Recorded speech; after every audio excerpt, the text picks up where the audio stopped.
February of 1988, Friday afternoon. I was leaving work, and my routine was to get home and change clothes and go for a jog. And I did that. And as I started to run, I was getting a message, which later I came to believe was from the Lord. And the message was, you need to go to Truro Church tonight. Now, Truro Church in Fairfax, Virginia, had a wonderful Friday evening service. And I had been to some of those services, but I wasn't planning on going to that service that Friday night because I'd been single for about 4 or 5 years, and I had a date that night. By the time I finished my run, I was convinced I needed to go to Truro Church. So I ended up calling the lady I had a date with and canceling the date. And then after showering and having dinner, I went to Truro Church. And Truro, with the way the service went, we had a lovely period of praise music. And after that, everything just got very still. And somebody in the congregation received a word of knowledge and then spoke it out. And the word of knowledge was,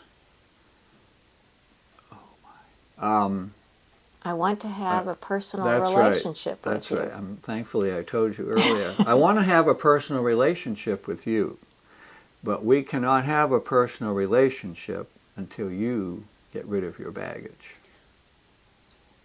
Very clear. I don't know for how many people that message was intended, but it was very clear I was one of them. And we're all standing, but at this time I found my knees bending, and I was going down to the kneeler, and I was weeping and sobbing like I never had before or since. And I found myself confessing my responsibility for breaking up my family. I abandoned my family, a wife and 3 children, several years earlier. And that went on for, I don't know, 10, 15 minutes.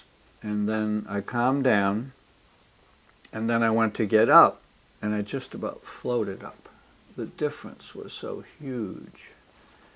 And I thought later that maybe that baggage was a load of guilt that the Lord had taken from me.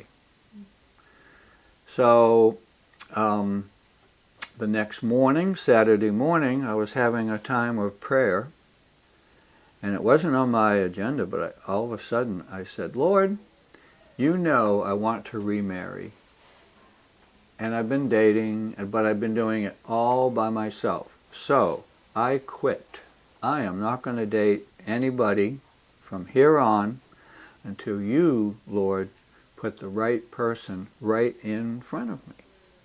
Amen. So I was able to fulfill that promise, and I did not date.